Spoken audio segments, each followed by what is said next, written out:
Yet another edition of the CBB Central podcast, once again recorded during Game of Thrones. If you're a Thrones watcher, it appears me and Brad are not. I certainly am not, Brad. Are you a Thrones guy? I like it. I have no problem watching it at 10:30 tonight. It's not something that I'm waiting all week for. But it's good. I'm not a huge fan though. I have purchased the books because I got a Barnes and Noble gift card for a Christmas present like 5 years ago, and I sat on it for 2 years. Like I have nothing. Like what am I going to use this for?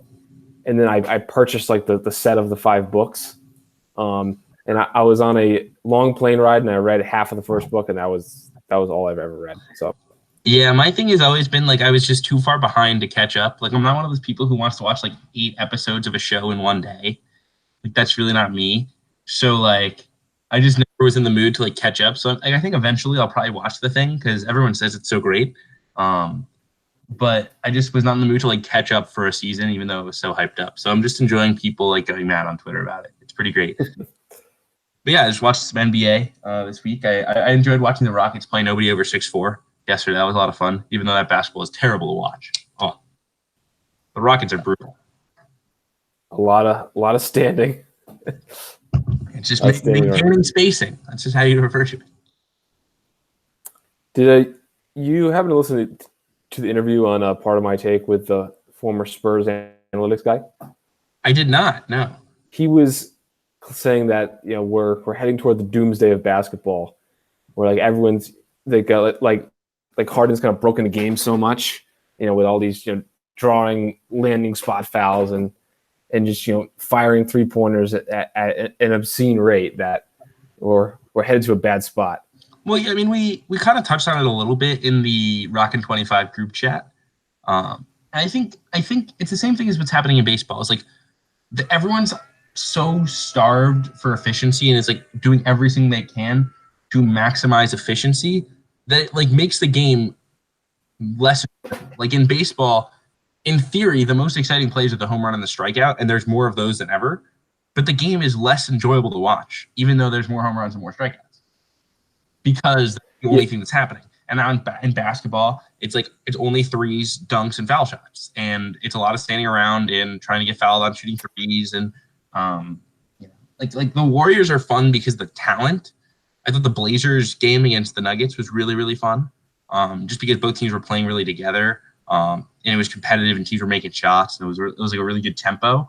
But this kind of quest for efficiency almost ruins it by getting too good. Yeah, and I mean the guy was saying like he's a specific quote was something like Dirk Nowitzki was my favorite player, and I refused to admit that he was a dumb player, right? Because he took a lot of twos. Mm-hmm. And I remember watching like Celtics highlights from when they won the championship, and just like last year or something, just like a trip down memory lane, and it was just alarming. Just the amount of long twos they were taking. It looked like a completely different sport. Even a guy like Ray Allen is known as his 3-point, savant. Was pulling tons and tons of long twos. But when people say it's more efficient, the 3-pointer was more efficient because of the league-wide averages of the 3-pointer versus the mid-range. But for like a specific player, I don't have like a Synergy subscription or like a even know where to look for some of these numbers. So I'm sure guys like LaMarcus Aldridge or I'm sure there are a lot of guys whose points per shot is higher on the mid range than the 3, and that's what efficiency is, right? So like if you it's better to shoot 61% from mid range than it is to shoot 40% from 3. Because you'll have a higher points per shot. I guess the argument is like, let's say DeMar DeRozan, like he's been a guy who's put up 20+ points a game every year, and obviously this is not the point of this podcast. We'll try to keep this weird analysis short. Like DeMar DeRozan's like a 20+ point per game scorer, but he can't shoot threes. So unless everything's at the rim, at what level does he have to shoot a mid-range shot in order for it to be a decent points per shot without him getting fouled a ton? Like his entire game has to be getting to the free throw line and making 75% or better, because he'd have to shoot, as you said, like 60% from the mid-range for it to be efficient. Yeah, so you need to shoot more than 1.5 times your 3-point percentage from mid range, right? Not even from two, from mid range, because a lot of these guys, they can shoot 60% of the rim, but then if you're a 45% mid range shooter and a 40% 3-point shooter, like it never makes sense to shoot mid range.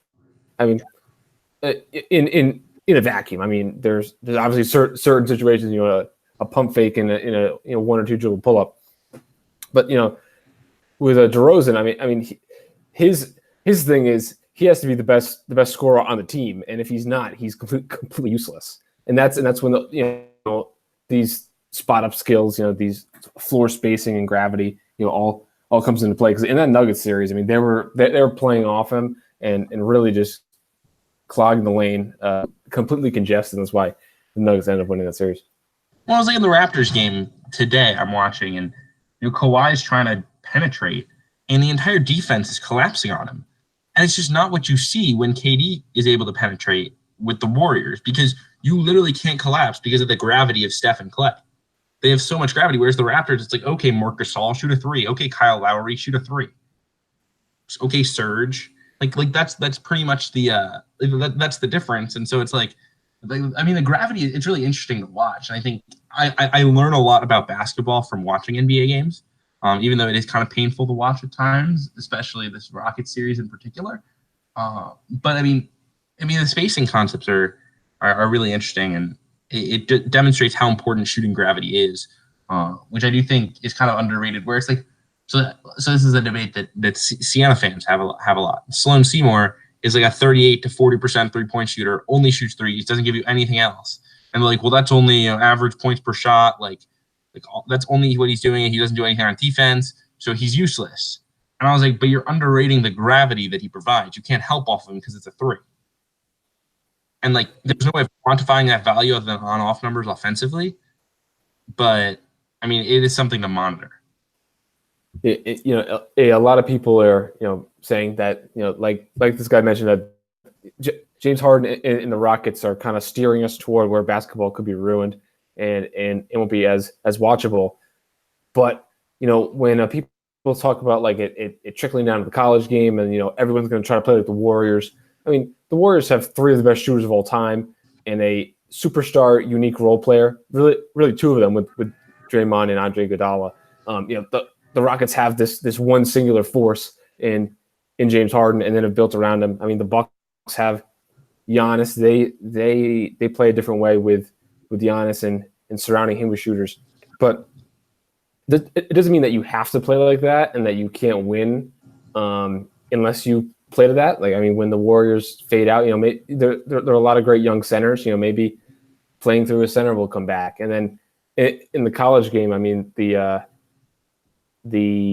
talent level is obviously much lower and it's more evenly distributed, like not even between the 353 teams, just like the 100 or so relevant teams.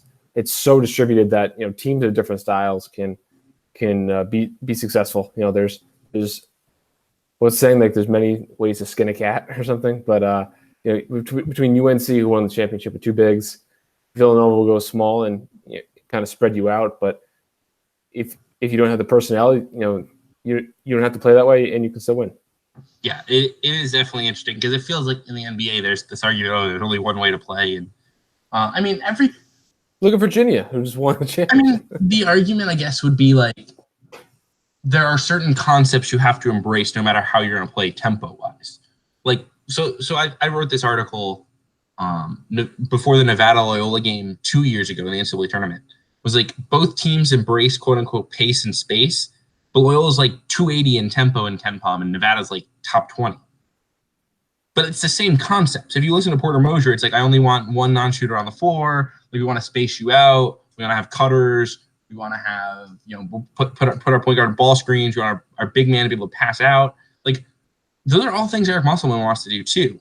They're just doing it in a very different way. And so I think it's the idea of these concepts that you have to adopt in basketball that can be applied in a lot of different ways, whether it's playing pack line defense and grinding every game out, or it's playing really fast like Nevada. Yeah, spacing is non-negotiable, but pace you can put whatever pace you want to play at. But when you limit your spacing, Even like guys who are bad shooters, if they're open from three, they still have to shoot. I mean, these guys are at a high enough level where they're a lot better shooters than you would think, right? I mean, just they're high school, middle school kids across the country that can knock down an open 3-pointer. A Division I college basketball player, even who's a bad shooter, can easily do that, right? And if you're not going to take that shot, you're going to kill your team spacing. Yeah, well, I agree. We could talk basketball methodology all day. We love it, but we probably should get to the theme of the show today, which is revisiting your preseason transfer lists. Brad, you ranked the top 30 grad transfers and the top 40 sit-out transfers in the preseason for busting brackets, and this was a lot of work for you. So big props to you. There were some misses, there were some big hits, but it is a very interesting exercise to look back as we go into transfer season this year and see both kind of what fits and what archetypes make the most sense, kind of going into the next level. I mean, this took forever. Two separate articles, wrote them I think in like June or July. I remember sitting in class because I wrote a paragraph for each player. So I just remember just grinding away. I mean, just it gets a little repetitive. But in terms of the grad transfers, so there were two guys who, actually three guys really, who announced that they were transferring after the list was made, so they weren't included. Two of them definitely would have been in there. It might have been a mistake to include them, so it might have been good that they announced after. But that's Connor Cashaw for Creighton, who was a big scorer at Rice. Thought he would start power forward for Creighton. He came off the bench, played a small role. And then Gino Crandall for Gonzaga. And he was injured. He was kind of a lower end of the rotation guy. I mean, he was good. And I framed these rankings as number one is making the biggest impact on college basketball.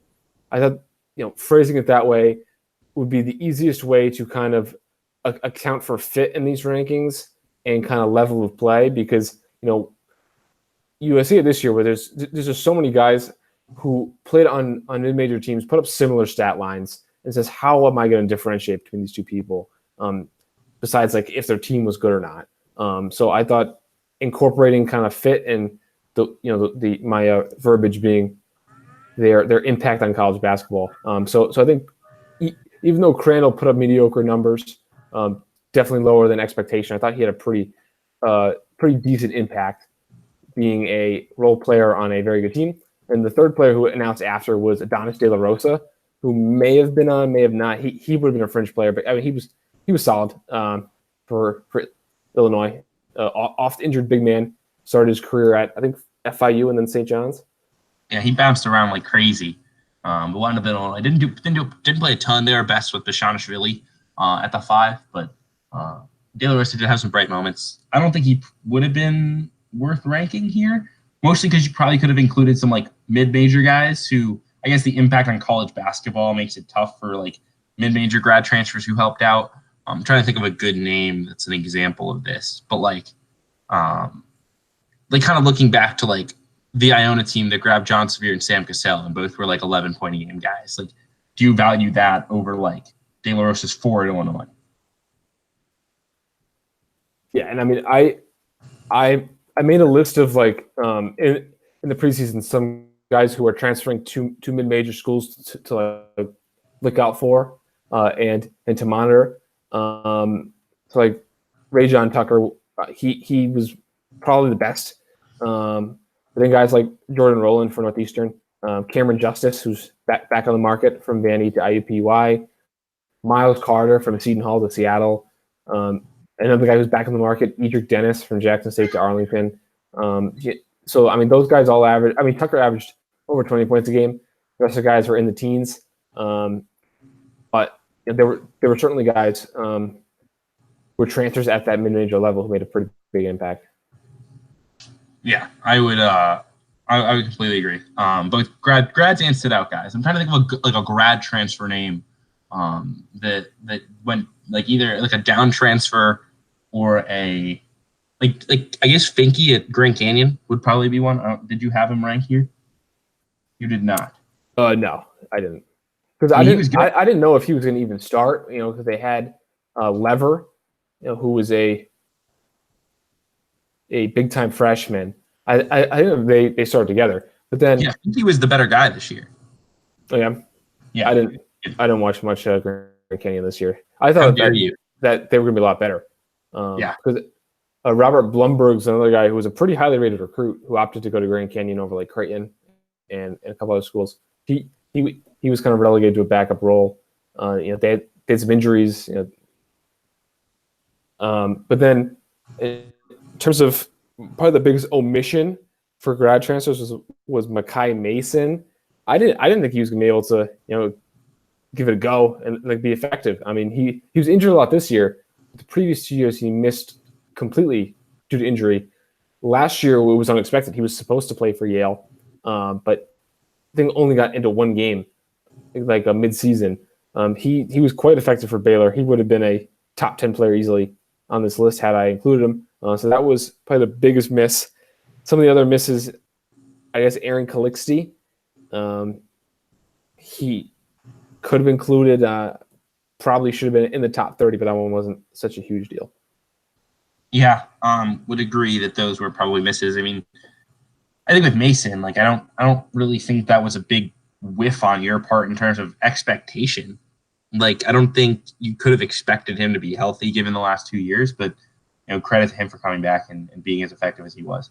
Let's kind of run through these. Let's go to the top 10 right now. These grad transfer rankings, though, because there's a lot of variety in here. So we've got Reed Travis number 1, Joe Cremo number 2, Matt Mooney number 3, Tremaine Isabel number 4, Evan Boudreau number 5, Deshaun Murray number 6, Keyshawn Woods number 7, Ryan Waylage number 8, Joe Chartouni number 9, and Ryan Taylor number 10. So that's more misses than hits there. I would say Mooney is the clear number 1 grad transfer, right? I think that you can make an argument for Travis too, but I think, especially with his tournament play and the Texas Tech run, I think Mooney could easily be number 1. Yeah, I think he was just so important. He's another guy who create a shot. They just didn't have those. I think Mooney probably should be number 1. Travis at 2, at 1 or 2 is probably fine. He was good. Maybe not quite as good as people expected, but still very, very solid and played a big role on an elite team. Joe Cremo was not stunk. He was terrible. I love that kid at UAlbany. I thought Nova could use him in a lot of different ways. He could shoot the ball.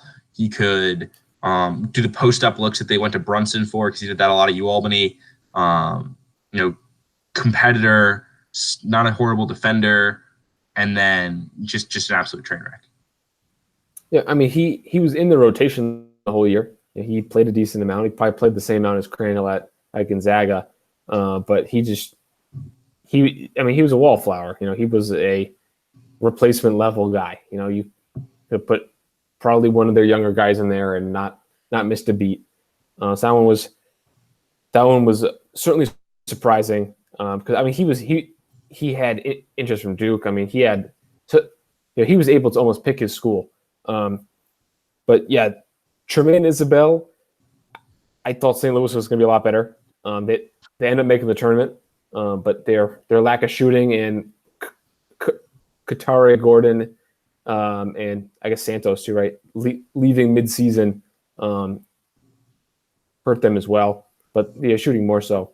So that one, I think that's probably a reach, but we're getting to the point where there are a lot of misses in the top 10, but who else would we even include?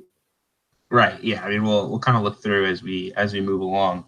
But yeah, so Evan Boudreau didn't really do a ton for Purdue. Got beat out for minutes by the end of the year by Travion Williams, the big kid, freshman from Chicago. He was not very good. Just didn't really find a role. Like he was kind of a tweener, not quick enough to guard fours. Wasn't a great shooter on the perimeter, so he wasn't really providing that. Like he just didn't provide anything that was special. But he was a guy who could play minutes. Deshaun Murray, I mean, that was a disaster. Not really on him. Not really on you for ranking him that way, I should say. More so just like he didn't want to be there. Gets kicked off the team early in the year. Keyshawn Woods, that one worked out, right? I mean, he did exactly what he did at Wake Forest. He was a catch and shoot guy, did a little bit of creating, was kind of the bridge. That was exactly how you want to use the grad transfer market, I would say, if it was to be the Keyshawn Woods example. Yep. I mean, he averaged eight points a game and 2.5 assists. 3-point percentage was a little low at 30%. But I mean, he gave them a veteran guy.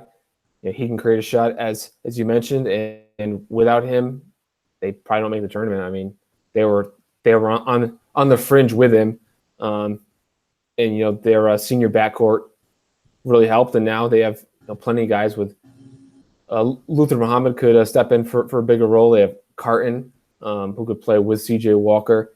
I mean, they have plenty of options now. Dwayne Washington too. Yeah. Ryan Whalage was too much of only a shooter. He stunk. He stunk too.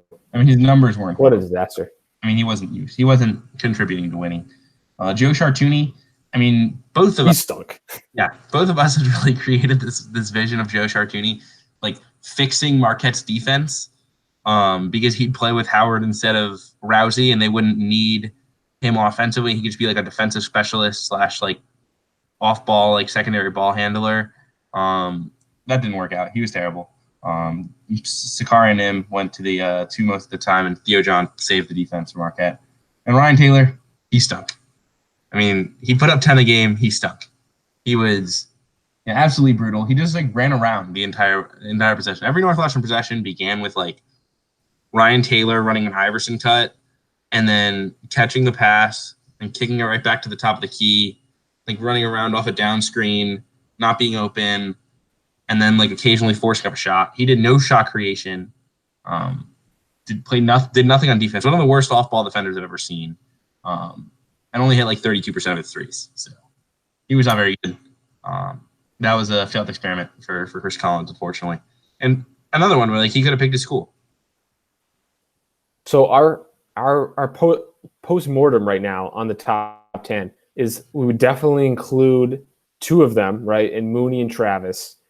You could include Woods. That would be perfectly reasonable. Woods would have to be in the top 10. What was that? I feel like Woods is probably top 10. Yeah, so you have Woods and then Isabel. Let me look up his stats. But in terms of impact on college basketball, I mean, Tremaine Isabel didn't make any impact on college basketball, but like we're gonna have trouble finding 30 who did. Yeah, because he averaged 14 and 3.5 assists, but 3 turnovers. He was good. He was fine. He was a starting point guard on the tournament team. He could probably be top 10 depending on what we find in the rest of this list. So tentatively 4, and then plus Makai Mason would definitely be top 10. So that's 5.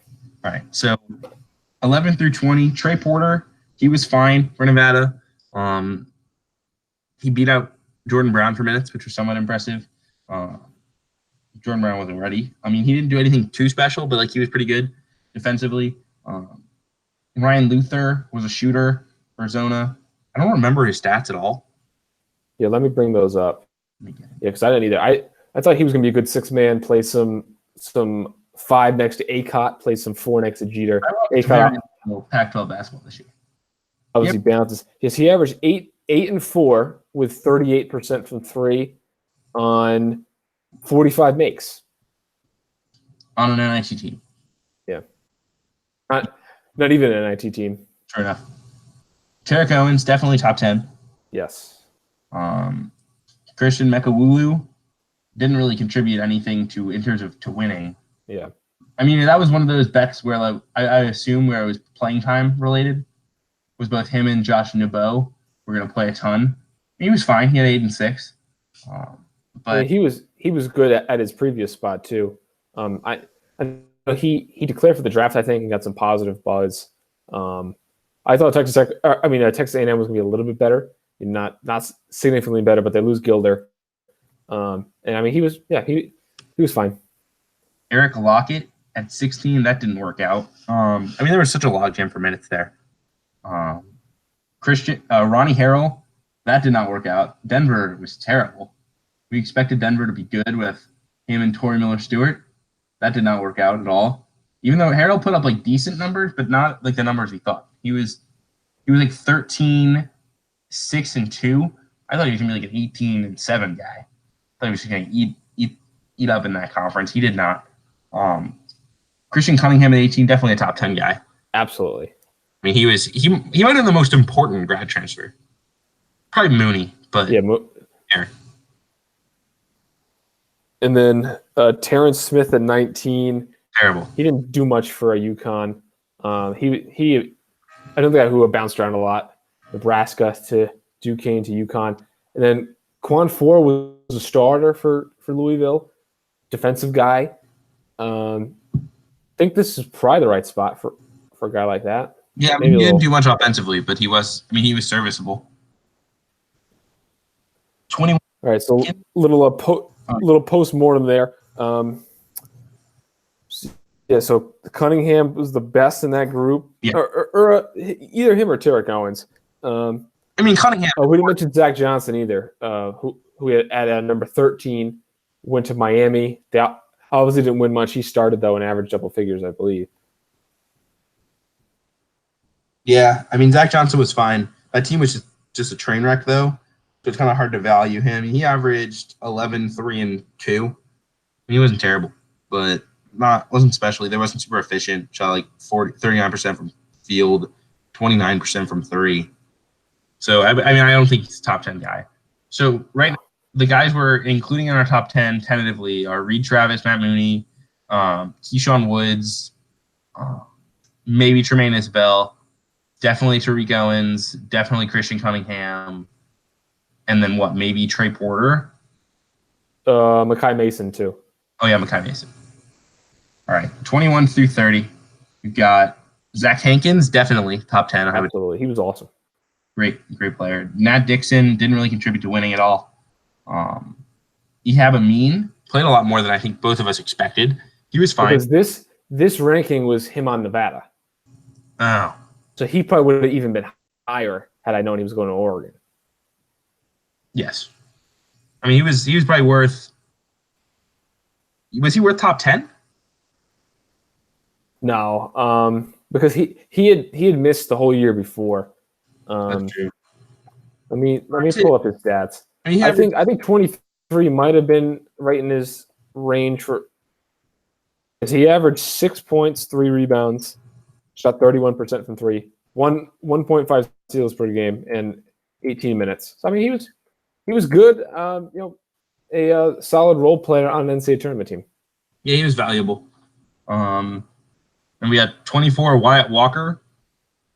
Played a fair amount, and now he's just going pro, I believe. Yes. Yeah, he was like a 5-and-5 guy. Wasn't special, but like gave them 20 minutes a game, if I recall correctly. Yeah, 18. Let's see. Yeah, 4.8 and 4.5. Shot 58% from the field in 18 minutes a game. He was kind of the yin to DJ Funderburg's yang. Different style players. When comparing him though to Mekawulu, let's compare those guys because they're both kind of in the same mold here. Mekawulu was 8, 6, and a block in 21 minutes. So I think Mekawulu's stats were definitely better. NC State was obviously better than Texas A&M though. Yeah, but NC State didn't make the tournament, so I mean we could argue that impact on college basketball isn't that high. Justin Coleman at 25 was solid. I think better than I expected he would be at Arizona. Me too. 8-4. But pretty enough. Yeah, he was especially good at the start of the year when they looked like maybe they'd be an at-large team, and then the bottom fell out there. Yeah, and in Maui he was really good. He had a big match. I remember that. Brock Stull at 26. He did not. Stunk. And that one did not pan out whatsoever. He was one of those guys who he went on the market kind of late, and people thought, oh, he might be like a grad transfer point guard solution because he averaged like 3 assists a game. Like he'd be a guy you could like pigeonhole a point guard if you needed one. I mean, he did not play on a team that didn't have a point guard. So, I mean, he was a bust. Played 10 minutes a game, but I mean, very inefficient. Didn't score at all. Decent, not a horrible defender, but that was not worth it. Javin White, also terrible. The double grad transfer though, Brad. You're a big fan. Yeah, I put him in there because he was a 2-year grad transfer. Because I thought, maybe he's back up to Thomas this year. Then next year he's a starter. I thought that could be pretty valuable. The guy missing, I don't know why he's not on my list. At 27 was Jaden Cohey, who had a think he considered like Oregon, like Southern Utah, a couple other places. He ended up going to Canada for school. Yes, indeed. Yes, that was a weird one. He was also going to be a reach. Yep. And then David Nichols, 29 was too low for him. He should have been a little higher, but probably in the range with Quan 4. Was that a playing time thing for you? Yes. Yeah. Because I knew that Forrest was going to be starter, so I was like, what's he going to play? 12 to 15 minutes a game. Who knows what kind of impact he'd have in that role. Let me pull up what his stats ended up being. He was 6.5, 1.5, and 1.5 in 18 minutes a game. I mean, he was fine.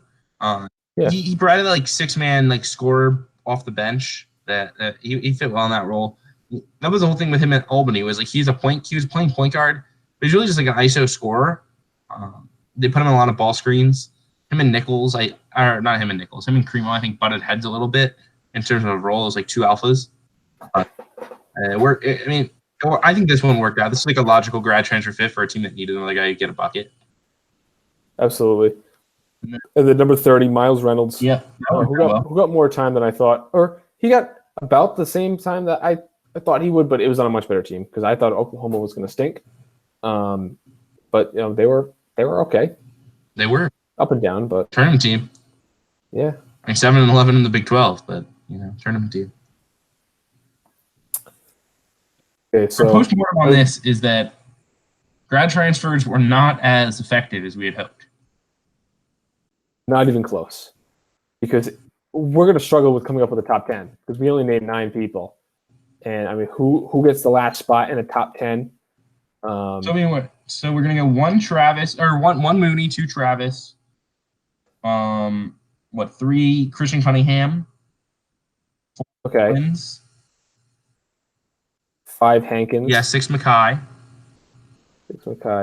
7 Keyshawn Woods. Yeah, I'll take that. Then we have Trey Porter and Tremaine Isabel. Yeah, we can give them 8 and 9. And our last spot we have Crandall. Yeah, we have Crandall, we have Ryan Luther, Mekawulu, Quan 4, Ehab Amin, David Nichols, and Gino Crandall. I would say Gino Crandall for that spot. Okay, it's fine with me. But yeah, oof, that's rough. Yeah, I mean it's not entirely like stunning. I guess the thing is like the high major to high major grad transfer is a lot easier to predict than the mid major to mid major to high major. Because it's like, how much can you expect? Like Mike Cunningham to Oklahoma State. Like how much could you have expected that to work out when he plays it's just such a different role. Like you're playing on the worst team in college basketball in USC Upstate, and now it's okay. Now I'm at like the best, one of the like the best conference in college basketball. Like how does that work out? Yeah, I mean it's almost hard to predict than like a JUCO, because it's like they not only need to be good on a much better team against much better competition, but also buy into a different role than what they had previously. Wanted to note a couple of mid-major guys who wound up being very good in the grad transfer department. First off, Larry Austin wound up having an incredible year for Keno out at Central Michigan. Fire up chips. Well, both Combs and Jalen Patterson were very good at Texas Southern. That worked very well. Scrolling through here on this transfer list. I mean, the grad transfers, the mid-majors didn't work out that great either. There weren't a ton that you really loved. I mean, the problem is like the market, especially last year, was so saturated, where it's really hard to find like a good one at the mid-major level because all the even doable ones were going to high majors. Yeah, and I mean, even the ones that we thought were going to be the best, like I'm sure if anybody made a transfer list for our grad transfers, they would have Deshaun Murray, very, very high. They'd have Cremo, super high, Chartouni, Wellage, Boudreaux. I'm solely, and Ryan Taylor, I'm solely convinced that they would be in most, if not all, top 10s. Yes. In the preseason. Like Boudreaux looked like a perfect fit. He could start next to Harms at the 4 or next to Wheeler if they go small. He could.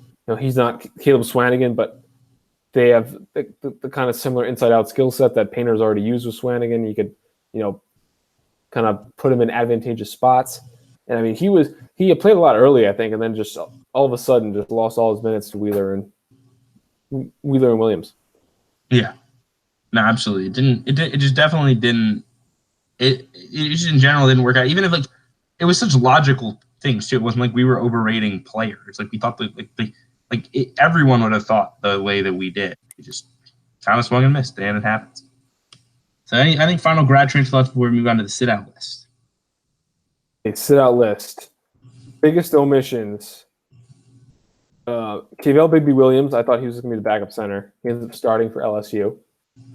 Malik Fitz, I didn't even really consider too much, which was my bad. Had a big year for St. Mary's. Michael Jacobson, I didn't think he was going to play, right? Because they had Cam Lard and they had Solomon Young. Young gets hurt. Lard gets suspended, and Jacobson steps in. We touched on Rajon Tucker. He had a huge year at the mid-major level. And some other guys that, were kind of healthy scratches, right? I just chose, not to put him in, who were pretty good. Damian Jefferson on Creighton, Jalen Harris on Arkansas, Colin Smith on Central Florida. Just missed for me. I didn't know how much he was going to play. I was surprised that they used him at the 4 next to Taco Fall. And then Trayshawn Turman at Nevada. I didn't know how much he was going to play. I thought he was going to see a small role as well. Yeah, no, I mean, I think all those were fair. It was basically most of it was role related. I thought Damian Jefferson was better. I was big on the Damian Jefferson bandwagon though. Yeah, and we know Brad loves the mid-major role player, the role player transfer. So he worked out in that regard. Yeah, so should we start with the top 10 again? Why not? Yeah. So top 10, Dedrick Lawson, number 1, Tevin Mack, number 2, Mario Kegler, number 3, Jaquan Lyle at 4, Brandon Clark at 5, Devin Daniels at 6, Marcus Evans at 7, Mariel Shayok at 8, CJ Bryce at 9, and Chase Jeter at 10. So that worked out better than the grad transfers. I think you'd have to say Clark is number 1. That's obvious. I mean, he's the top player in college basketball. Dedrick Lawson, a clear number 2. He lived up to the hype, I would say. Yeah. And then, I mean, Tevin Mack was a disappointment, I would say, no doubt. Yeah, let's bring up Tevin Mack's stats. He was in and out of the starting lineup for Alabama. I don't think they used him right. Like, they had him shooting a lot of threes. So Tevin Mack averaged 9 and 3 with 33% three-point shooting. I'm now going to bring up what he did in his abbreviated sophomore year at Texas. 15 and 5. 15 and 5. Okay. Yeah. So I mean, he was he was useful for Bama, but that team wasn't very good. Mostly just like a role player, like shooter, kind of. I mean, he wasn't a very good foul shooter. Didn't rebound. Kind of a frustrating one. Mario Kegler, that was an interesting year for him. He averaged 10 and 6, pretty much stagnated from his freshman year at Mississippi State, even though the hype was very real. Wound up being worse than Makai Mason, which I don't think anyone would have bet on, but he was on a good team. And his return was impactful. Yeah, I mean, he averaged double figures on a tournament team that made the round of 32. So Jaquan Lyle was hurt, so nothing you could do there, Brad. Devin Daniels, that didn't work out as much as we had hoped. No, he averaged almost double figures as a freshman at Utah, and that was a pretty good Utah team. I think they went to the NIT. He was I fell victim to the X was the best player in practice. So we heard a lot about Devin Daniels, and I fell for that one, hook, line, sinker. So he was not so efficient at Utah too. Yeah, and 7% for the. He wasn't a starter at NC State. He was kind of whatever. Marcus Evans, that worked out. I mean, he didn't put up the scoring numbers, but I mean, he was very impactful on a at-large team. Probably their best player, him or the big kid, Santos Silva. Santos Silva. Yeah. So I mean, he probably were the top 10 spot. Shayok was tremendous. Bryce was kind of meh. And Chase Jeter was, I mean, he was fine. He was hurt all the time. Yeah, he was a starter. 11-7. 11-7, you said he put up? Yes. Yeah, so that's better than. Actually, it's probably right on line with what I would have expected. I mean, he was clearly the starting center. Arizona wasn't as good as we thought. I had them as one of my last 4 teams into the NCAA tournament in the preseason. But yeah, I mean that was a fine pick. Much better than the next 2 coming up. Yes, the next 2, Charlie Moore and Ed Morrow. Charlie Moore, I mean, he couldn't have been worse. He was just absolutely horrible. And Ed Morrow just got beat out by Theo John. I don't think he was horrible when he played. He wasn't great. Woj didn't like him, but I mean, he just got beat out. Yeah, he's undersized and he's not super skilled. Like he's very skilled around the basket, but he can't space the floor. So he was kind of stuck at that 5 spot. And I mean, he makes some plays. He's a good finisher inside, but certainly not the 12th best. Yes. 13, Zylan Cheatham, way better than expectation. Yeah, he was definitely behind Clark and Lawson and Shayok. I mean, he was probably right on line with Shayok and Evans and Kegler. I mean, I think he was their best player. Over Lugans Dort? Yeah, I mean, he passed the ball. He was an elite rebounder. He was, solid around the rim. Stepped out and shot a 3 occasionally. I mean, he was so much better than. I mean, Dort was inefficient by the end of the year. He was kind of a bully ball guy. I was never the biggest Dort guy. He proved me wrong enough. And sure, he scored the ball, but I thought I was a big Zylan Cheatham guy. So I would say he's probably what, top 5, top 7. Definitely. And I mean, I don't know how many people would have had him this high. I mean, he was a sit 1, play 1 transfer. At San Diego State, he was an energy guy. And then he comes in and kind of like reinvents himself at a higher level. Yeah, it was really impressive. Michael we have Torian Thompson, disaster mode. Whew. And I mean, he was productive when he was playing, but like if you watched him, he was incredibly bad. Yes. Like to the point where, credit to Wojo, sat him down. Because I mean he was making some like seriously impressive plays where he take guys off the dribble and finish, but he was an atrocious defender, takes horrible shots. He's just unplayable. Right, he's a 6'11" big man who can't play defense and shot 40% from the field. And that's all you need to know. Vance Jackson, number 15 at New Mexico. I mean, New Mexico is a train wreck, so that probably hurts the ranking.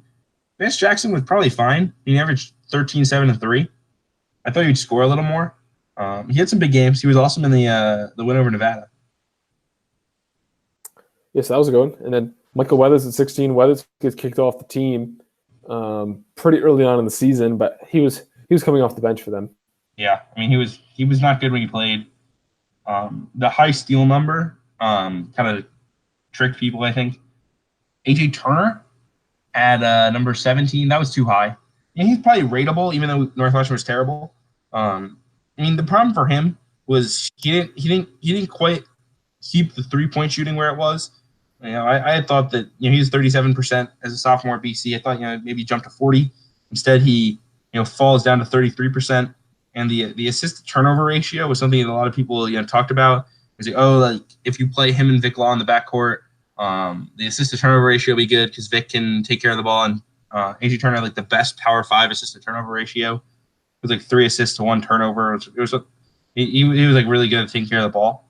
And then he was less good at taking care of the ball this year. So those 2 factors kind of hurt. He was in and out of the rotation. He always played, but some games was 10, some games was 30. It'll be interesting to see his role next year, but that's probably too high. But he's probably rateable. Yeah, I mean, I think it could look too high, but it's not going to be as high as it seems when because there are so many guys who missed, right? Between Charlie Moore, Ed Morrow, Torian Thompson would all be behind him, so he's already moving up, if that makes sense. Yeah. Quincy McKnight, he was good. Yeah, he was much better than I expected. I thought he was going to be a train wreck. He was fine. Didn't know he was such a good defensive player. Yeah. There were times where he was an offensive train wreck, with his decision making. But I mean, he was a really good defender, and overall he was good. Rob Edwards, 11 points, 3 rebounds, 1 assist for Arizona State, coming from, Cleveland State. He was really inefficient, though. He shot 34% from the field. I don't know how much you value that guy, right? Like, if you're not a great defender and you're giving up that number, that you're shooting at that poor percentage, like, you're not contributing at all to win. That's true, but I mean, he was playing on a tournament team, so I mean, that's going to have to count for something. But I mean, he should see a bigger role next year with Luguentz Dort gone. So we'll see if he can make that jump in year 2. LaQuincy Rito, this kid is phenomenal. I absolutely love watching this kid play. So I'm twice in person at the CBI because I am the guy who goes to the CBI. And he's awesome. He's a bulldog, really good defender, really good passer, can shoot the ball, can get to the rim. I mean, he is one of my favorite players to watch in the country. He's over 100 steals this year for the second year in a row. I mean, how many guys have 100 steals in a year? That's crazy, especially playing man. He's just an absolute great defender, really good passer. South Florida was a lot better than we expected. So that was an absolute heist for Brian Gregory that worked out very well for him. Absolutely. Number 21, Isaiah Mike for SMU. Averaged 12, 5, a block, shot 37% from 3 on 50 makes. So I mean, the stats are certainly there. SMU just wasn't very good. Yeah, he was an interesting guy because he had like an interesting statistical profile. At Duquesne, like a bigger guy who could step out and shoot and play with the ball. But SMU, as we said, with Nat Dixon, train wreck. So that does impact things. Next up, Dietrich Mastella. He stunk. He averaged less at Jacksonville State than he did at Tennessee.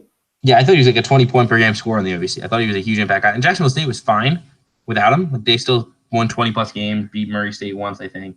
They were good, but Mastella was terrible. KJ Lawson, he stunk. Yep.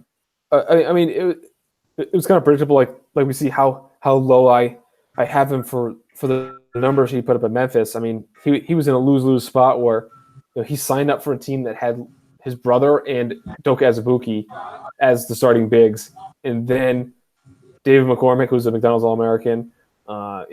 They have guys as the 3. So he was walking into a losing situation. It'll be interesting to see where he winds up because there are spots where he could play a ton and put up huge numbers, like Georgia State or Tulane. Like, he might not win, but he'd like get to ball, or he could go to like someplace and be role players. Some of the high majors that are looking at him. It'll be interesting to see what he decides to do because I could see him like going ham at Tulane for Ron Hunter and just putting up like 15 and 10 in the American on a 12-win team. I saw that he visited Tulane along with, I think, Nick Thomas, the Norfolk State transfer. Yeah, they also had Laurent, but he wound up at Oklahoma State. So it'll be interesting with him. Paris Austin, I mean, Cal was so bad that it's kind of hard to say. He was fine. I didn't think he was that good kind of coming in. I thought he was overrated, just because he wasn't very efficient at Boise.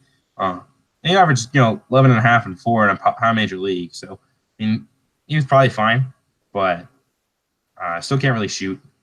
I don't know how much he contributes to winning on an actual good team. So probably right. I mean, if he had stayed at Boise last season, they could have been really good.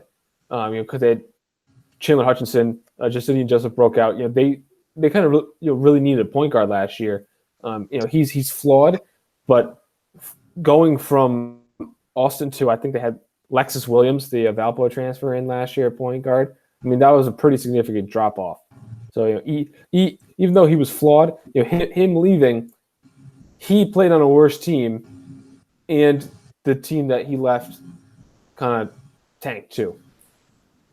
Yes, that team was terrible, and Boise dropped off. So that was tough.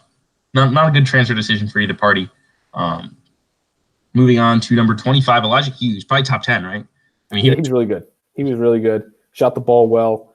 A guy, he's not the defender that LJ Figueroa is, but I mean, when I make a transfer list for this year, it won't be in article form. It'll just be like a list on Twitter. But I think I'm going to have Figueroa number 1. But the thing about Figueroa is he can't be your best offensive player on a good team. And I think Hughes is the same way. But as the third best guy, he's really good. I mean, Hughes was interesting as a transfer because he didn't put up great numbers at ECU, and then was considering mostly like MAC and A10 schools where he would have been an absolute superstar. And they knew, and I knew that. I mean, he was looking at Iona, Siena, and then I think a few A10s were recruiting him as well. And then Syracuse swooped in and said he'd play point guard. He was like, okay, I'm coming. Which he didn't really play point guard, but I mean, he was really good. I thought he was going to be like a superstar in the MAC or the A10 when he wound up, and he certainly would have been because he was excellent at Hughes. Good fit in the zone too. He's long. Shot the three a lot better. He was 27% in his freshman year at East Carolina. Shot 37% last year. At Hughes. So worked out very well, very, very well for him. Moving along to number 26, Mikey Dixon. This one never worked out. Midseason transfer onto Grand Canyon, which has an interesting crowded backcourt now. I mean, he was supposed to be in that 6-man role and probably would have continued to play if he had stayed in that like 15 minutes a game role because they just had no guards after that. I mean, outside of the guys who played. I mean, he's so much better than Trimble. Yeah, he was playing over Trimble, and there was like one game where he didn't get minutes, and then he left. He would have been a key piece. St. John's made the tournament, and leaving midseason, it doesn't make a lot of sense. 27, I had Samir Dowdy, which probably was a little low.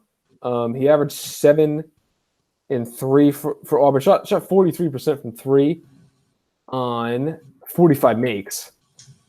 I mean, he was a very good kind of third option on the perimeter next to Brown and Harper.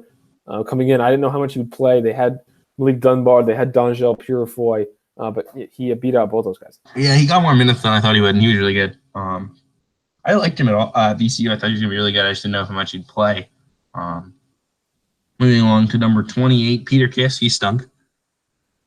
Yeah, he was moved to a reserve role. Mikey Dixon's teammate at Quinnipiac. That one was surprising. Yeah, the all-time what if Mikey Dixon and Peter Kiss stuck together in the MAC.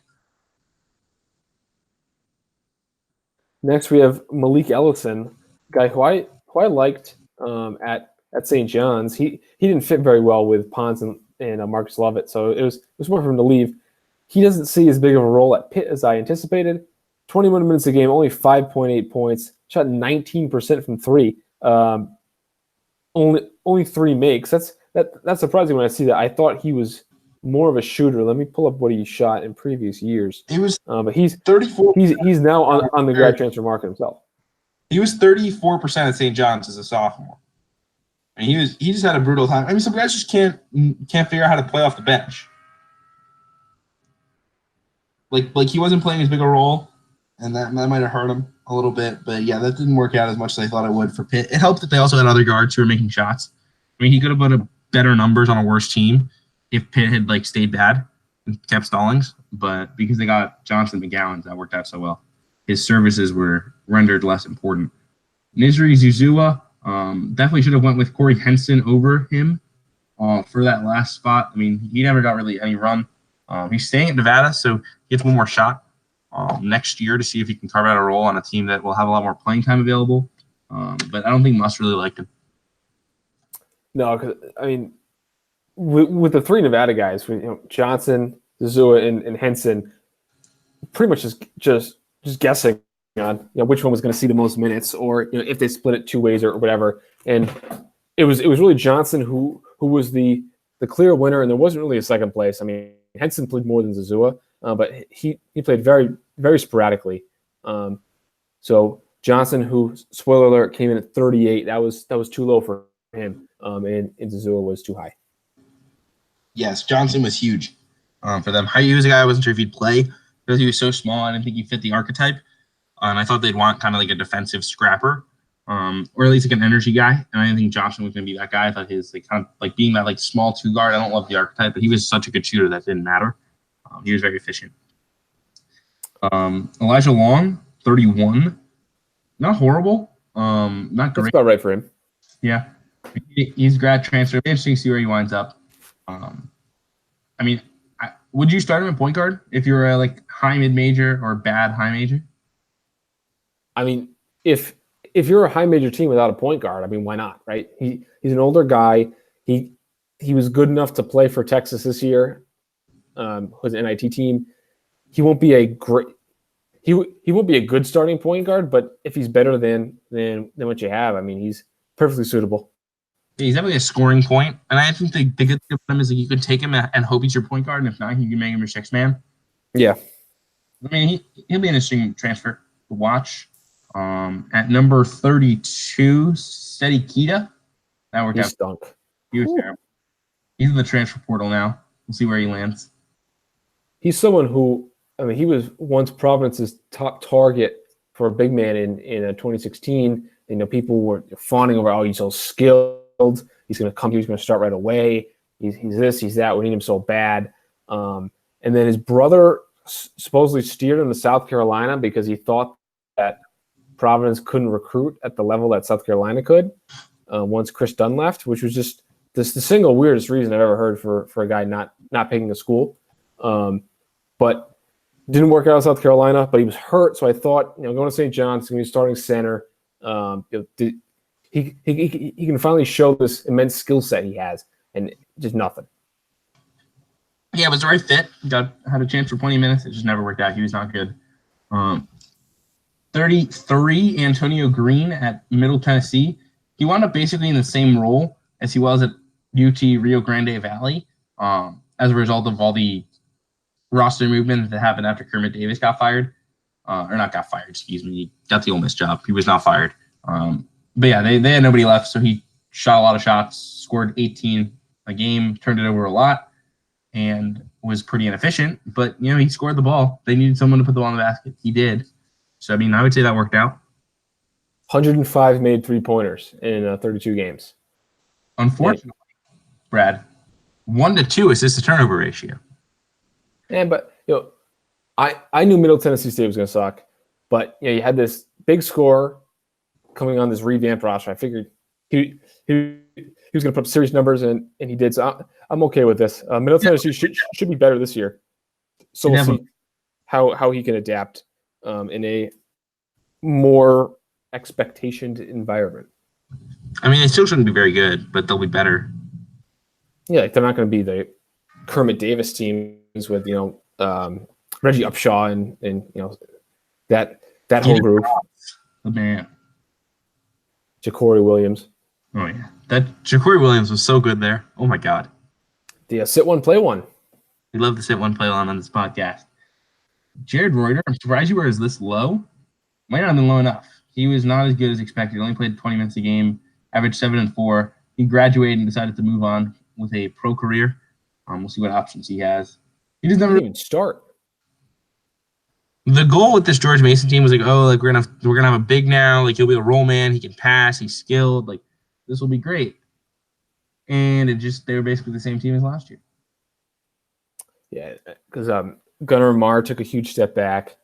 Reuter stunk, and that was about it for George Mason, and what was a very disappointing season.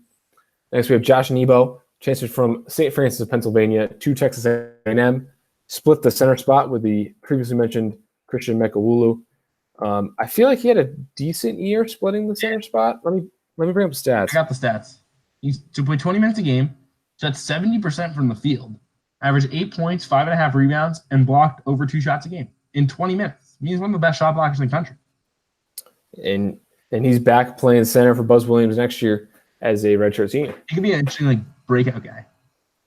Yeah, because I mean they have no one else in the front court really. They have Flag at the 4, and then that is Nebo's position to himself right now. Yeah, he could be like a 12, 8, 3 blocks, 30 minutes, 65% of the field. It's all SEC. Do you think that they add Blackshear and kind of stump that? I don't think so. I don't think they get it. Next, we have 2 guys. One was injured. One got kicked off the team. 36 is Jalen Coleman Lands from Illinois to DePaul, former top 50 recruit. Wasn't showing much before his injury, but he was playing a lot. Probably scored close to double figures. Then Miles Wilson from Mount St. Mary's to Miami. He gets kicked kicked off the team, and part of the reason why Miami had no depth. Yes, that was a swing and a miss there. In terms of staying, he hasn't resurfaced anywhere. I don't think. No. I had heard he was going JUCO. I never found him because he could have been like the third-year JUCO guy because he still had a year of eligibility at the JUCO level. Let's do some quick Googling and see if we can find it. Miles Wilson, junior college. That's a power forward though. That's not him. So we're gonna. He's shrouded in mystery still. Still in. Anyway, that didn't work out. Jazz Johnson at 38, underrated, way underrated. Yep. Jalen Poyser at 39 for Bonnies. Really got boxed out of the rotation late in the year. Was one of those volume scorers at UNLV that they hoped would become like the next Jalen Adams or Marcus Posley. He was not the next Jalen Adams nor Marcus Posley. It was pretty much just a volume shooter at Bonnies too. And once they actually had guys who were good to play over him, they did. And Dom Welch kind of solidified a spot over him in the A-10 tournament. I mean, he was still in the rotation, but he was clearly fourth fiddle on the perimeter behind Lofton, Wells, and Stockard. I mean, this year, the way the roster looks right now, he could be a starter next to Wells and Lofton. We'll see if they add someone else, but he's not quite done at St. Bonaventure. And then at number 4, they put Juwan Durham, former top 50 recruit, showed nothing at UConn, but I mean, he was pretty good on a bad Notre Dame team. Quick note, tracking back to St. Bonnie's, they have a killer recruiting class coming in again. They got Justin Winston from Putnam Science, who's like a 6'7" wing, who's apparently really good, had like some high major looks. And they also got just a couple days ago Robert Carpenter, another like athletic wing. I think he was at Mount Zion. Yeah, he was. And he had like Temple, a few other high majors sniffing around. So that man Mark Schmidt continues to recruit. If either of those guys becomes like a high level wing, I mean, they are set for like 3 years. Oh yeah, because they get Planutis in, the shooter from Mount St. Mary's, who everyone says is really good. And then finishing off, I had 5 guys that I singled out as like they would be the next 5, but I ran out of space. 2 of them were excellent. Steven Enoch for Louisville, who did very little at UConn, but beat out Malik Williams for the most part. They kind of split the center spot, but he was good. And then Braxton Huggins, another sit one, play one, had a big year for Fresno State, coming from New Mexico State. He just missed there. And then 3 guys who were not as good. Sidney Wilson for UConn.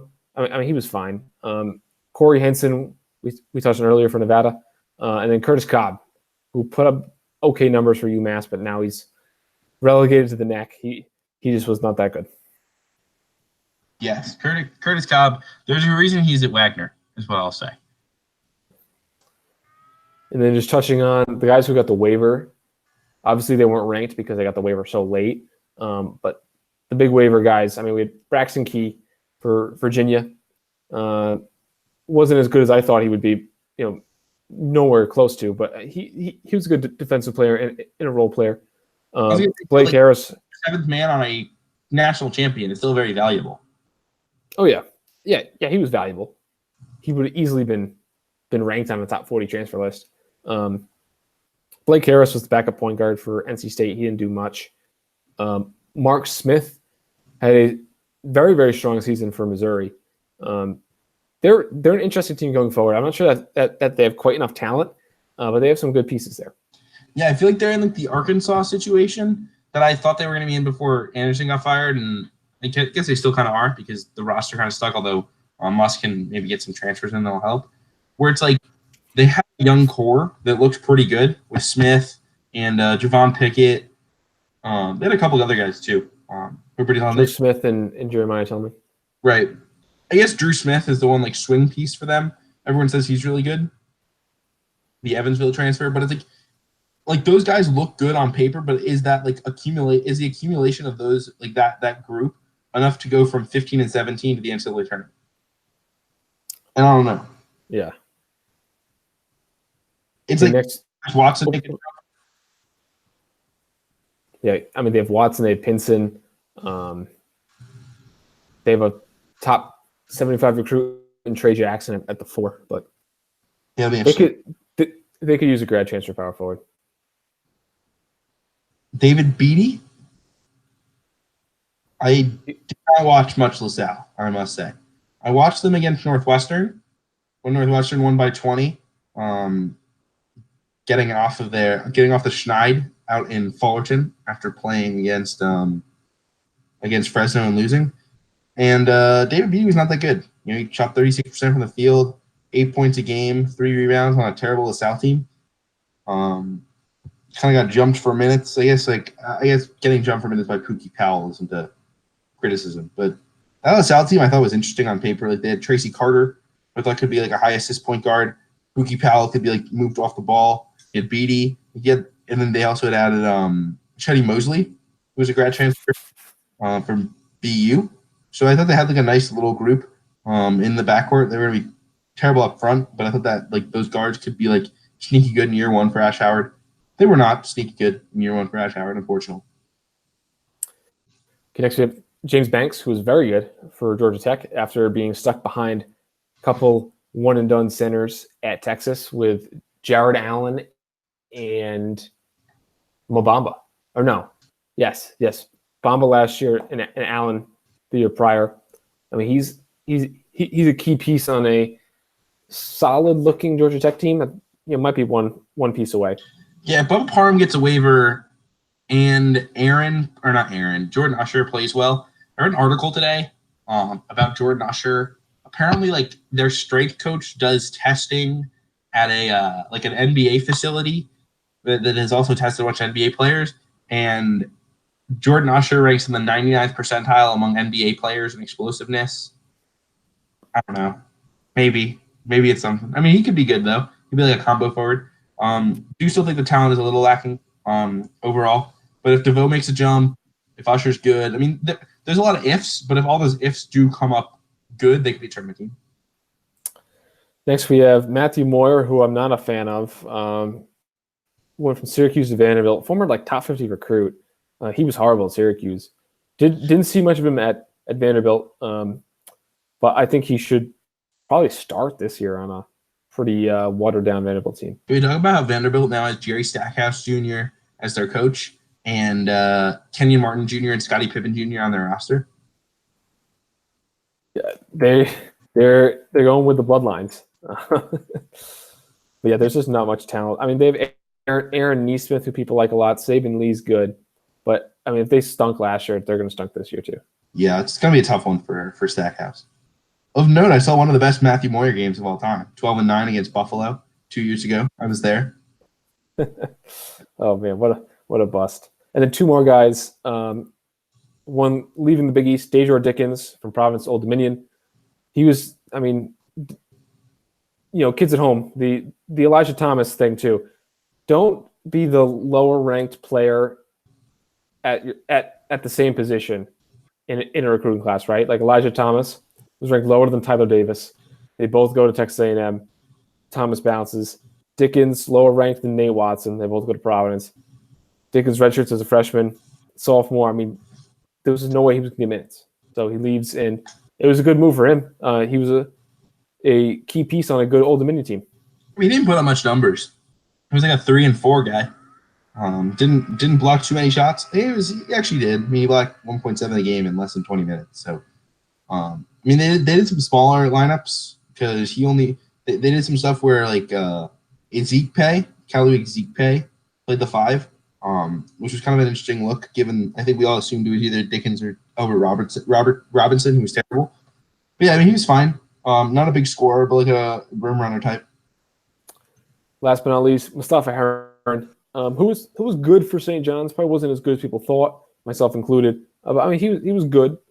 Certainly wasn't all on his shoulders that St. John's flopped. Yeah, I just don't think like people expected a jump to be made, and I wasn't sure why people expected that jump. Like he went from 16 and 5 to 15 and 5. On the exact same field goal percentage, he shot better from 3. Went from 33 to 40. Yeah, I mean, he did exactly what he should have done statistically. And then 3 mid-year guys to kind of touch on. Curtis Jones from Indiana to Oklahoma State, Carlton Bragg from Kansas to New Mexico, and Jordan Tucker from Duke to Butler. Jordan Tucker worked out better than you expected. Curtis Jones was horribly inefficient, but, gave Oklahoma State minutes and they needed him. And then our final one, Carlton Bragg, I thought that worked out well. He was better. Seemed like Paul Weir had him under control a little bit. Averaged 10 and 9. He'll play center for them. New Mexico's in a weird spot roster-wise because they have 16 scholarships accounted for right now. But they have talent, man. They have a lot of talent at every position. And a lot of problems at every position. Yes. Quickly, what do you think the New Mexico rotation will look like? That's the question, right? Because the thing I want to do is play J.J. Caldwell at point guard and Jaquan Lyle at the 2.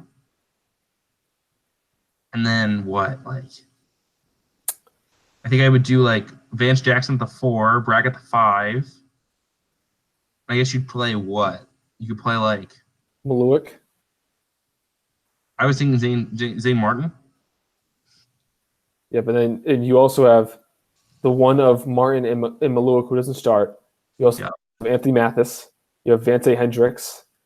No, he's going to sit half the year at least. So is Caldwell, right? Maybe. I think Caldwell might be immediately eligible. And then they have guys who have played for them before in Manigault, Pinchuk, and McGee.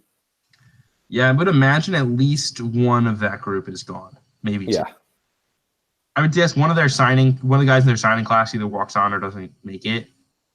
They just got Antoine January though. Illinois commit. That worked out well for them. I mean, they're accumulating talent. The problem is they had talent last year, and it didn't work out. So what is push coming to shove? The other thing is that Terry Armstrong, who was recruited by New Mexico, tweeted 2 mouth zippered shut emojis today, which was retweeted by the Lobo Lair. So perhaps he's this one. He would be one of the most coveted guys in the market. Top 50. I'm not sure New Mexico would be the best place for him, given that they have so many wing types, but couldn't hurt for a New Mexico standpoint. Yes, no, I would completely agree. I mean, they're going to be an interesting team. I mean, the Mountain West could be a lot of fun because you're talking Utah State, which if they get Cada back will be, top 25 team potentially. Absolutely. If not, they should be really good because Sam Merrill's an All-American, and Craig Smith's an incredible coach, and they have some more recruits coming in. So they'll be good. New Mexico has the talent. San Diego State just got Yanni Wetzel. They already have KJ Fegan and Malachi Flynn in the backcourt, plus Matt Mitchell. They're trying for Boogie Ellis. I don't think it's going to happen. But, I mean, they should be top 40 team. So you think that Wetzel and Mensa split the 5? Probably. Yeah, right? Probably. Yeah, I think. I mean, you could do Wetzel at the 4, too. I don't love it, but you could do it. I had Flynn, Fegan, Shackle, Mitchell, and then Wetzel / Mensa. Yeah, I like the 3 guard, Mitchell at the 4 look. I mean, if they had Boogie Ellis and they did that 3 guards, that would be absurd. I propose to kind of finish off the podcast. Instead of touching on the transfers, we can do that next time. We touch on some of the recruits that are still out there. Yes, indeed. Let's do it. So RJ Hampton, people pretty convinced at this point that it's Memphis? Yeah, it seems like it. I mean, Kansas is still in there. It feels like the fit is there, especially if he was playing with Dotson. The whole Memphis thing is weird, though, right? Because you have Lester Quinones, who's a Memphis lean. Everyone thinks he's going there. You have RJ Hampton, who everyone thinks he's going there. And you have Boogie Ellis, who everyone thinks he's going there. And, they can't all go there because they all have playing time. And Ellis might have played more at Duke than he would at Memphis. I mean, if they get Hampton, they would just start him and Ellis. over Lomax and Harris. Yeah, they ditch Harris. I think, yeah. That's the thing. If you're Memphis, like they're just ditching guys left and right. It's unbelievable. Well, I mean, if they don't get all right, so even if they get Hampton, they still need another wing, right? Because Jones leaves, so I mean, they don't have anyone really to start on the wing. They have the three guys who they redshirted last year, but no one really with experience. Then you say Jeffries at the 4 and Wiseman at the 5 there. You should do like Quinones at the 4, at the 3. Yeah. He's 6'6". Even if they got like Precious Achua, like you could do Achua and Jeffries. But I mean, no matter what way you slice it, I mean, this is a super, super young team. And if they have Wiseman and Hampton, I mean, they'll be super good because that's like your normal Kentucky or Duke recruiting class. But they are super young. All right, hypothetical here. If they got Achua, RJ Hampton, and Boogie Ellis with their final 3 scholarships, how high do you rank them preseason? So I haven't updated my top 25 yet, but I think they would definitely be behind Michigan State, and they'd be right up there with Duke, right? Yeah. They have a great big. They have great guards, and then they'd have some kind of length and switchability there at 3 and the 4. I just Googled Precious Achua, and the first article that came up was a 24/7 article entitled Memphis's 2019 recruiting class could be absolutely epic. So with Achua, it's probably either Memphis or Kansas. And I mean, Kansas really needs a power forward. So I mean, that could be a really strong fit there as well. So I mean, all the 24/7 picks seem to be for Memphis. He's at 60% there, but like all the recent ones. So you have like Chris Fisher from Kentucky, had him on 420, going to Memphis. 419 Evan Daniels, 418 Chad Likens from Duke, Dylan Prescott, recruiting analyst, 418. I mean, that's so then what does Kansas do at a power forward? Like they're not going to settle with Tristan Enuara, right? So they going in for Trendon Watford, or are they going for Jaden McDaniels, or they're in on Rajon Tucker. So then they would just leave Agbaji at the 4. Yeah. And then Enuora would be like the backup 4. Okay. But I mean, this could be a class, Brad, where you have number 1, James, number 3, number 5, number 7, Precious Achua, top 10, RJ Hampton, plus top 50, Boogie Ellis. And top 30, Jeffries, and top 50, Quinones. It's obscene. Quinones cut his list to Indiana and Memphis.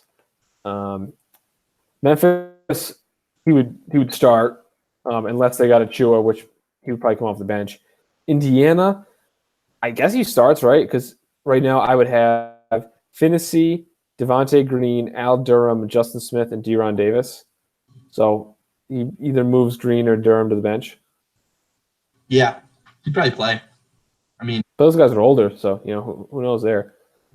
I think he's going to Memphis, though. Me too. I think Boogie Ellis should go to UCLA.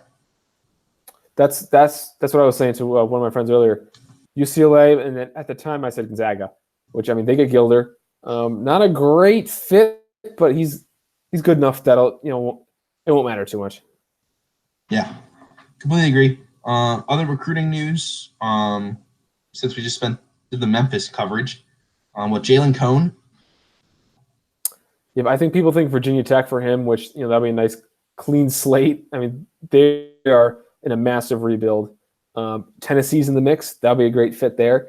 He's like the small dynamic guard next to Josiah James, like the big physical guard. Wake Forest is pushing hard. Boston College is pushing hard, as is NC State. But people are saying Virginia Tech is the leader. Tennessee also makes a ton of sense. That would be my 2. I'm thinking Virginia Tech. I mean, they're gonna be in a tough spot regardless. But I mean, if he plays a ton and is good, you have Nolly who's good. Maybe get Visabidi back. I mean, he's been really quiet. A lot of these guys have no lists up there. It's driving me crazy. How dare these journalists? Stop breaking stories, journalists. Give me lists. My apologies. They got Luma today. He's actually really good. Great defender. Was really important to that Watford team. He's a guy I think the sit out year will do him well. I'm sure they'll try for a waiver. They won't get it. But he's a guy I think should sit out because he could learn how to shoot the ball and become a really dynamic player. I know they offered Samari Curtis, who just decommitted from Xavier. That'd be another good get. From Cincinnati. He's already decommitted from Xavier, right? Yes, he has done both. But it was not wrong. It just happened. So then we have Johnny Juzang just reclassed. People think Kentucky there, which would make some sense. I think Virginia. I would love it. I mean, I think the fit. So I mean, Virginia's still in the mix. I think it's going to be Kentucky. But here's what I want to see. Virginia gets Juzang and Boogie Ellis. I saw Virginia floated for Boogie Ellis by a Rivals writer earlier today. I think if they got Boogie and Juzang, they're all of a sudden interesting again. Because they desperately need some pop, some scoring. Because their lineup as currently constructed, would it be Clark, Morcell, sliding Key to the 3, and then if a Giacchite comes back, it'd be Giacchite and then either Huffer or Cafaro there at the 5. A lot of Cafaro post ups, Huff 3-pointers, and I guess Morcell or Braxton Key kind of dusting off his creation skills from Alabama. Watch Kihei Clark go for like 15 a night. Yeah, just hiding in plain sight as a role player. Unbelievable. So then, kind of last two that we haven't touched on, right, is Jaden McDaniels, top 5 guy. He's considering Washington, Kentucky, and Kansas. It's been very quiet. I mean, Washington makes some sense. He would just start over Hamir Wright, and that would be a very long and athletic team with Carter and Jamal Bay, and then once Quade Green gets eligible, they'd have a point guard. I mean, I'm not ready to put Washington in the top 25, but they're definitely a tournament team, I think. Yeah, I mean they're interesting. People are going to overrate them unless Quade is incredible. But we will see. I think Kentucky still feels like that's where he's going to wind up. He's another guy where like if him and Boogie were to go to UCLA, that would work out perfect. Because then all of a sudden UCLA is not trash. They get to be stars, and then they get to go pro after a year. I mean, UCLA could still be good this year. I mean, they have the 2 bigs where Cronin can kind of do his 2 big thing and kind of grind it out. I mean, they have a lot of length. Shooting is not great, and they don't have a point guard unless Campbell is both healthy and ready to be a high major starting point guard as a redshirt freshman. If they, you mentioned Boogie Ellis. I mean, if they can get a suitable point guard in there, I mean, they could be a tournament team. Yeah, I would agree. Talent's there at least, and then just lastly, Severe Wheeler. I think he's down to either returning to Texas A&M or going to Georgia. I think Georgia makes the most sense there. They need a guy. I mean, they got Gresham for this year, and then him and Edwards will probably be gone after this year, and then Wheeler would be the starter as a sophomore. Yeah, that'd be very logical. Georgia should be interesting because I think the Gresham fit is perfect. We touched on it on Twitter, Brad, but I think with Edwards there, he's gonna be a ball dominant too. You just let him play the 1, defend. He's not really a creator.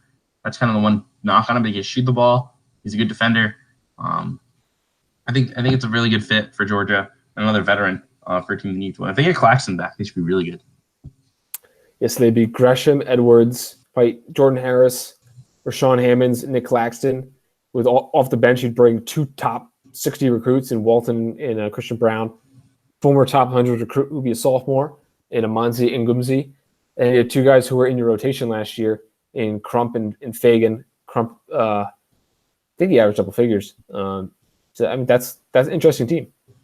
Slide in a backup point guard like Wheeler and Tom Tom Crean has it rolling. Yeah, they have a good recruiting class. I mean, I saw a funny tweet. Who thought Tom Crean would get to the tournament with Georgia before Archie did it at Indiana? That's funny. Hires couldn't fail, and it might fail. And then I think just lastly, Kevin, why can't Carm close, and why will Siena never get another recruit again? Oh my God! Don't start. Yes, Siena fans are in full panic mode because there are 3 scholarships open. They still have not filled them. They miss on Aaron Falzone, and immediately my phone is buzzing with Siena fans. Oh yeah, did Siena not get Falzone because first of all, did Siena not get Falzone because of Pickett? You know, he's testing the waters, and this uncertainty stopped him from getting him. It's like, no, you're competing with another school in the conference who has good facilities and a good campus and maybe better academic programs and another good coach, and like it's 50-51. You miss kids. Like sometimes a kid just doesn't want to go to Siena. That's okay. Falzone, and then O'Kane was, he probably thought he was going to get less minutes at Siena than he was going to get at Quinnipiac. It was like Siena and Quinnipiac are basically the same roster in terms of their format, are just like shooters who do nothing else, except Jacob Rodoni at Quinnipiac just does more than what Sloan Seymour does. So it's like he would have played. It's absurd. I mean, I would like to see Siena get some commits just to shut these people up, but I mean, it'll be interesting. I think there is definitely a challenge of like your best player being in the draft because like if you're Northwest, like if you're Siena, right, like you're a nice target for a grad transfer if you have Pickett because you have a 3-man core that's already good. You add another guard to the mix, let's say a grad transfer guard, like they had Drew Edwards on campus. Let's talk him. Like that's a perfect fit. You know, he gets to play on a team that could make the tournament. Should get good minutes, probably would start. Plays with a great point guard, plays with a really good big and Elijah Burns. Plays with another solid guard in Don Carey. Plays for a coach who'll let him play. I mean, it's a great fit. But I mean, without Pickett, it's like, oh, do you want to play for a 500 team without a point guard? Probably not. So, Siena fans are in panic mode. We'll see what happens at the G League camp next week. You have 3 weeks until draft decision date. Yeah, I mean, I think we'll know next week. Realistically, like we'll see what he does. I mean, I think like Pickett, if he's playing at that G League camp with all these old guys like Miles Powell, Tyus Battle, Peyton Pritchard, I think Ethan Happ's there, DeJuan Hernandez, several other really just like older like veteran names. Let me just pull the list I have. Robert Franks, Trey Tinkle, Bryce Brown, Jaron Cumberland, Mario Shayock, Jared Harper. Like these are old high major dudes. I don't know how Jalen Pickett, a freshman from Siena, is going to do in that environment in terms of just the physicality in general. I mean, he could be really good. And if he plays really well and gets a combine invite, I think there's a good chance he winds up going pro. But, I mean, there's also a very good chance that he struggles and learns he has to do more and can come back to school. So if he wants to go play pro, he's a really interesting prospect, though. Just a really fun player to watch. And, Brad, you watched, at least one Siena game this year, right? At least one. And I was struck by you guys had a million threes. Fisher in the post was going nuts. I don't know how much Pickett did in that game. He had 7 points and 9 assists, or 9 points and 7 assists, something like that. He was doing everything as the pick and roll ball handler, but like he was just so wild. Like he had no control of the ball. Like because his handle is like still pretty bad, but like it's gotten better. Like he was just kind of like struggling with the high major athletes. It's like bouncing around. And but like would eventually like be able to swing it around to the corner for a 3 for Seymour with like an incredible cross-court pass, and Sloan would hit or Degnan. And then there's Fisher, who Evan Fisher was not a very efficient player because he took a lot of like fall away hook shots. That guy had some post moves, man. I think with that, I think that's it for us. Why can't we talk more about Evan Fisher? I mean, we're gonna go from Siena now, and then I'm gonna start doing some Providence, and then before you know it, it's gonna be midnight. Yeah, we could do it all day. Thanks for listening. We appreciate you joining us for another episode of the CBB Central Podcast. We'll be back next week with more transfer analysis, more draft analysis, because we'll have a little more clarity next week. So we'll be after the G League Combine. And then the following week with the actual Combine will be when we can really have some information, a little more clarity as to what's going on. We'll start to get those decisions, get some rosters clear. And then we'll, of course, reset our top 25. So once we get those rosters finalized and do some draft stuff, and then deep dive season, Brad. Get excited. Absolutely. All right. Appreciate you listening, guys. Have a great night.